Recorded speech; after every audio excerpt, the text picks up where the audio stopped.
अस्सलाम वालेकुम friends, welcome back to my channel. तो आज की क्लास में हम डिस्कस करने वाले हैं एक इम्पोर्टेंट टॉपिक जो है बायोकेमिस्ट्री में फॉर नर्सिंग स्टूडेंट्स के लिए एग्जाम के टाइम पर इम्पोर्टेंट है, जो है OGTT and GTT curves and also HbA1c। ठीक है, तो पिछली बार जो जनवरी में एग्जाम्स हुए थे उसमें OGTT के बारे में क्वेश्चन पूछा गया था फॉर 5 मार्क्स के लिए। तो ठीक है, ये टॉपिक बहुत ज़्यादा इम्पोर्टेंट है फॉर नर्सिंग स्टूडेंट्स के लिए, स्पेशली बायोकेमिस्ट्री में कार्बोहाइड्रेट चैप्टर से ये आने वाला है। ठीक है, तो ये 5 मार्क्स के लिए इम्पोर्टेंट है। तो इस टॉपिक को मैं शुरू करने से पहले मेरे चैनल को सब्सक्राइब कीजिए और वीडियो के एंड तक बने रहिए, वरना आपका इम्पोर्टेंट टॉपिक चूक सकता है। ठीक है, तो चलिए आज की क्लास में हम स्टार्ट करते हैं OGTT and GTT curves and also HbA1c के बारे में। ठीक है, तो आज मैं बताऊंगी आपको OGTT का मीनिंग, मतलब OGTT क्या होता है और OGTT का प्रोसीजर और प्रोसीजर में ये जितने आएंगे। ठीक है, मतलब प्रिपरेशन, जो जैसे प्रिपरेशन करते हैं उसके बारे में, और ग्लूकोज एडमिनिस्ट्रेशन और sample lacking from patients and interventions. So ये सब भी OGTT में आएंगे। ठीक है, उसके बाद मैं बताऊंगी normal values of OGTT। Okay, इसके बाद मतलब नॉर्मल वैल्यूज हम कैसे चेक करते हैं ये मैं बताऊंगी। ठीक है, नेक्स्ट आकर GTT कर्व्स, मतलब GTT कर्व्स क्या है और उसका मीनिंग, और ठीक है उसके नॉर्मल एंड जो भी वैल्यूज आते हैं वो, और टाइप्स जो normal, diabetic and impaired and hypoglycaemia and flat, ये आकर GTT कर्व्स होते हैं। ठीक है, नेक्स्ट आकर मैं बताऊंगी HbA1c एंड उसका डेफिनेशन एंड वैल्यूज, जो इसके वैल्यूज होते हैं ये मैं बताऊंगी आपको। ठीक है, ये आकर HbA1c का डेफिनेशन है। ठीक है, तो नेक्स्ट आकर मैं बताऊंगी कैसे हम ग्राफ को प्रेजेंट करना है। ठीक है, तो आपको ग्राफ जो है सब सेपरेट, मतलब इसका सेपरेट ग्राफ बनाना है, इसका सेपरेट ग्राफ बनाना है, और इसका सेपरेट ग्राफ आपको बनाना है इन एग्जाम्स में। तो मैं आकर ये सभी एक ही ग्राफ में आपको दिखाऊंगी कि कैसा हम इसको रिप्रेजेंट करते हैं। तो चलिए स्टार्ट करते हैं। फर्स्ट आकर OGTT। ठीक है, OGTT मतलब ये एक मेजरमेंट प्रोसेस है। ठीक है, हम OGTT को हम कहते हैं ओरल ग्लूकोज टॉलरेंस टेस्ट। ठीक है, ओरल ग्लूकोज टॉलरेंस टेस्ट हम इसको कहते हैं, ओरल ग्लूकोज टॉलरेंस टेस्ट कहते हैं इसको। ठीक है, ये आकर OGTT का फुल फॉर्म है। तो नेक्स्ट आकर OGTT का मतलब हम इसको जो डायबिटीज पेशेंट होते हैं उसका बिफोर एंड आफ्टर, जो हम उसका मतलब फास्टिंग ब्लड प्रेशर और जो आफ्टर, तो OGTT का मतलब आकर जो हम मेजरमेंट करते हैं। ठीक है, जो डायबिटीज पेशेंट होते हैं बिफोर, ओके, नील पर ओरल, मतलब बिफोर फूड, जो वो ब्रेकफास्ट वगैरह कुछ भी ना लेने के बिफोर जो हम टेस्ट करते हैं उसको, और आफ्टर फूड लेने के बाद में जो हम डायबिटीज और पेशेंट को चेक करते हैं उसको हम ओरल ग्लूकोज टॉलरेंस टेस्ट कहते हैं। ठीक है, तो ये आकर इसका मीनिंग। नेक्स्ट OGTT का प्रोसीजर। ठीक है, OGTT का प्रोसीजर हम कैसे करते हैं ये मैं आपको बताऊंगी। तो फर्स्ट आकर इसका प्रिपरेशन। OGTT टेस्ट करने से पहले हम जो भी प्रिपरेशन करते हैं हम उसको डिस्कस करेंगे। ठीक है, तो प्रिपरेशन आकर फर्स्ट हम पेशेंट्स को कहेंगे कि वो नील पर मौत आए, मतलब कुछ भी खाना वगैरह, कुछ भी ब्रेकफास्ट वगैरह कुछ भी ना लेना। ठीक है, पानी भी हमको नहीं पीने के लिए कहेंगे। ठीक है, एंड मॉर्निंग उठकर सम पीपल्स योगा के, मेडिटेशन और सम एक्सरसाइज करने के रहते।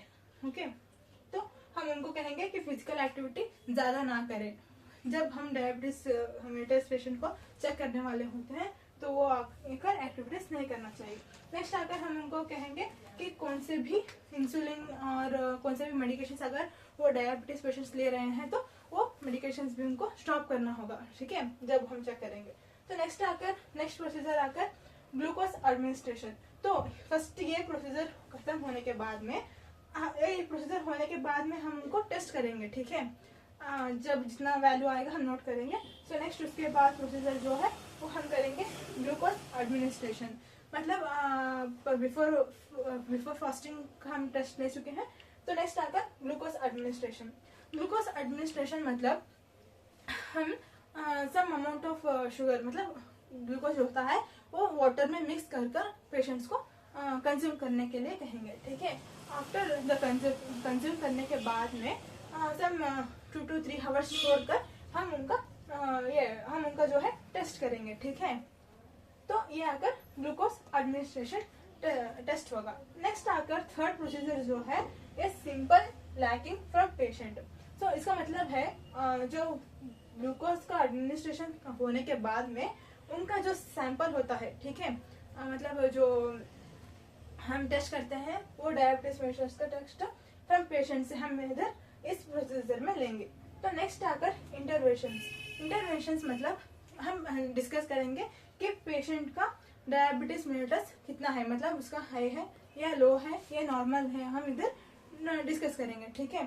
तो इसमें नॉर्मल वैल्यूज, जो नॉर्मल वैल्यूज है, हाई वैल्यूज है, जो कुछ भी है हम इधर इंटरवेंशंस में डिस्कस करेंगे, ठीक है। तो इसमें आकर EFG मतलब fasting glucose, okay.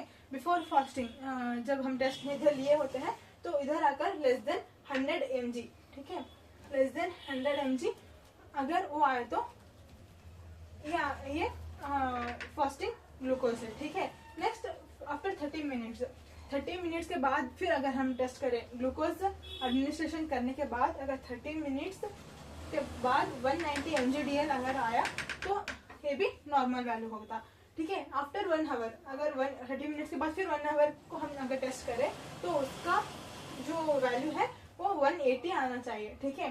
Next after 2 hours को 140 आना चाहिए, ठीक है। तो ये आकर नॉर्मल वैल्यूज होते हैं। इसका एवरेज वैल्यू आकर 140 to 199 mg/dl। अगर 140 to 199 mg/dl अगर उस पेशेंट का वैल्यू आ रहा है तो उसका जो OGTT टेस्ट है ये नॉर्मल है, ठीक है। So this all are the explanation about the OGTT, ठीक है। OGTT के बारे में जो मैंने बताया है। नेक्स्ट आकर GTT, ठीक है। GTT मतलब क्या है, ये जो टेस्ट, ये भी जो टेस्ट है बिफोर एंड आफ्टर हम जो है डायबिटीज मेलिटस पेशेंट को टेस्ट करेंगे, वो इधर हम कर्व टाइप भी नोट करेंगे, ठीक है। Next GTT curves. GTT curves में आकर देयर आर 5 स्टेप्स, ओके। एक normal GTT curve and diabetic GTT curve, impaired and hypoglycaemia and flat. तो नॉर्मल GTT मतलब जो नॉर्मल रेंज में होता है उसको हम नॉर्मल GTT कहते हैं। डायबिटिक मतलब अगर डायबिटिक पेशेंट्स है तो उनको हम डायबिटिक GTT कहते हैं। इम्पेयर्ड, अगर डायबिटिक नॉर्मल मतलब इम्पेयर्ड होता है, समटाइम्स हाई होता है, समटाइम्स लो होता है, ठीक है, उनको हम इम्पेयर्ड मतलब उनको पर्टिकुलर उनको डायबिटीज नहीं होता, ठीक है, इम्पेयर्ड होते रहता है, मतलब ज्यादा कम होते रहता है। So this is called as impaired. Next hypoglycaemia आता है, मतलब लो डायबिटीज, ओके।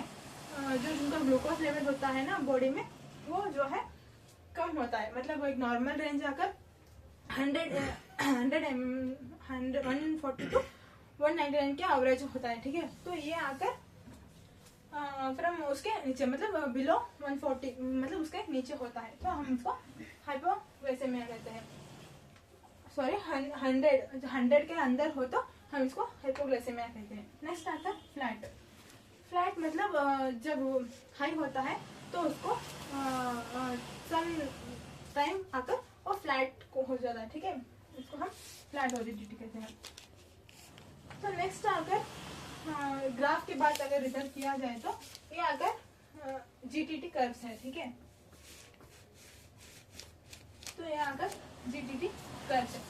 तो मैंने बताया आपको ये कर्व आकर हमको सब सेपरेटली डालना है, ठीक है। ये 5 का कर्व भी 5 सब सेपरेटली हमको ग्राफ डालना है, बट मैंने आपको इधर एक ही ग्राफ में रिप्रेजेंटेट करके दिखा रही हूँ। तो ठीक है, फर्स्ट आकर मैं बताऊंगी नॉर्मल GTT कर्व कैसे होता है, ठीक है। नॉर्मल जीटीटी कर्व जो है इधर 100 से लेकर 150 के रेंज तक शार्पली हाई होता है, ठीक है। नॉर्मल से लेकर शार्पली 150 तक हाई होकर फ्रॉम 2 to 3 आवर्स के अंदर ही है, फिर again normal, it's comes to normal, ठीक है। तो ये हाई होकर 2 to 3 आवर्स के अंदर ही फिर नॉर्मल रेंज में आ जाता है, तो उसको हम कहते हैं नॉर्मल जीटीटी कर्व, ठीक है। नेक्स्ट आकर हम बात करेंगे डायबिटिक, ओके। अगर इन केस डायबिटिक पेशेंट्स है, डायबिटीज है उस पेशेंट्स को, तो उनका जीटीटी कर्व जो है, ठीक है, इधर तो 100 से उनका भी हाई हो जाएगा, मतलब 180, मतलब 140, 160, 180 वो रेंज पर अगर जाकर वो नॉर्मल रेंज को ऑटोमेटिक मतलब 2 to 3 आवर्स के अंदर वो नहीं आएगा, तो it's take a prolong time, बहुत ज्यादा टाइम उसको लगेगा कि नॉर्मल आने के लिए। मतलब उनको इंसुलिन और जो उनको टैबलेट्स मेटफॉर्मिन जो ऐसे टैबलेट्स होते हैं वो लेने के बाद में उनको ये नॉर्मल रेंज में आने के चांसेस होते हैं, तो ये आपका थोड़ा सीवियर कंडीशन होता है, ठीक है। तो नेक्स्ट आकर हम बात कर देंगे इम्पेयर्ड के बारे में। तो इम्पेयर्ड आकर जब ये 140 से स्टार्ट अगर हुआ तो ये स्लोली कर नॉर्मल रेंज को आएगा, ठीक है। मतलब हाँ, ये भी प्रोलॉन्ग टाइम लेगा, मतलब 2 to 3 आवर्स में नॉर्मल रेंज में नहीं आएगा, प्रोलॉन्ग टाइम ये भी डायबिटिक जैसा लेगा, बट इसमें अगर सीवियर नहीं रहेगा, ठीक है। इसमें सीवियर कॉम्प्लिकेशंस नहीं रहेंगे इम्पेयर्ड में, मतलब डायबिटीज से ये थोड़ा कम ही रहेगा, ठीक है। डायबिटीज सीवियर रहेगा, ये थोड़ा कम रहेगा, तो ये अगर इम्पेयर्ड हो। नेक्स्ट अगर हाइपोग्लाइसेमिया, अगर हम बात करें हाइपोग्लाइसेमिया की, तो ये अगर 100 मतलब नॉर्मल रेंज जो होता है 100 होता है, ठीक है, डायबिटीज का नॉर्मल रेंज, तो 100 से ये लो रहेगा, मतलब समटाइम्स 90, 80, ठीक है। तो ये आएगा तो हम इसको हाइपरग्लाइसेमिया लेंगे, मतलब ये एकदम हाईली जाकर एकदम लो लेवल पर आ जाएगा, मतलब पूरा डाउन हो जाएगा, तो हम इसको कहेंगे हाइपोग्लाइसेमिया, ठीक है। ये हुई बात हाइपोग्लाइसेमिया की। तो नेक्स्ट हम बात करेंगे फ्लैट, ठीक है, मतलब कैसे फ्लैट होता है। तो नेक्स्ट अगर इधर ये जो है 100, मतलब ये 100 से लेकर एक ही दम हाई होकर ये फ्लैट हो जाएगा सम नंबर को, मतलब 100 से 90 को आकर 90 से फ्लैट हो जाएगा, और 80 को आकर 80 से फ्लैट हो जाएगा, ठीक है। So this are the flat. So ये अगर जीटीटी कर्व्स है, ठीक है। There are 5 normal GTT curve and diabetic and impaired and hypoglycaemia and flat. तो नेक्स्ट अगर मैं बात करूंगी HbA1c की, ठीक है।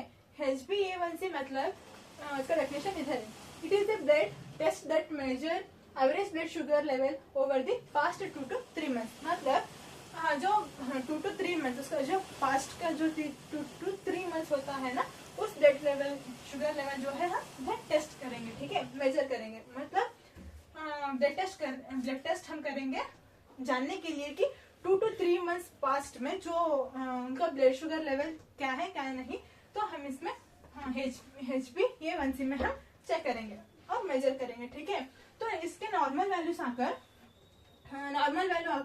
Less than 5.7%, if in case less than 5.7% है तो ये HbA1c का नॉर्मल वैल्यू है, ठीक है, उनको डायबिटीज नहीं है इसका मतलब, ठीक है।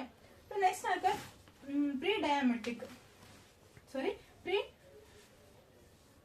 डायबिटिक मेलिटस, मतलब इसमें अगर लेस देन 5.2 6.4% अगर उनको रेंज दिखा रहा है, मतलब इनको डायबिटीज है बट सीवियर नहीं है, ठीक है, थोड़ा अक्यूट है, मतलब थोड़ा कम है, तो ये आकर प्री डायबिटिक मेलिटस। तो डायबिटिक मेलिटस हमको कब पता चलेगा कि उसको उस पेशेंट्स को डायबिटिक मेलिटस है, तो 6.5, ओके, ग्रेटर देन 6.5, मतलब 6.5 से लेकर ज्यादा अगर 6.7 है और 7.1, 7.0, 7.2 समथिंग है, तो हम उसको तब कहेंगे कि उसको diabetes mellitus from 2 to 3 month से उसको प्रेजेंट है, ठीक है। तो ये आकर HbA1c। सो आज की क्लास में हम डिस्कस करते हैं OGTT and GTT curves and also HbA1c, जो कि है 5 मार्क्स के लिए बहुत ज्यादा इंपॉर्टेंट है, स्पेशली बायोकेमिस्ट्री सब्जेक्ट में फॉर BSc नर्सिंग स्टूडेंट्स। अगर आपको इस टॉपिक के रिलेटेड कोई भी डाउट्स है तो आप मुझे कमेंट्स कर सकते हैं। Thank you.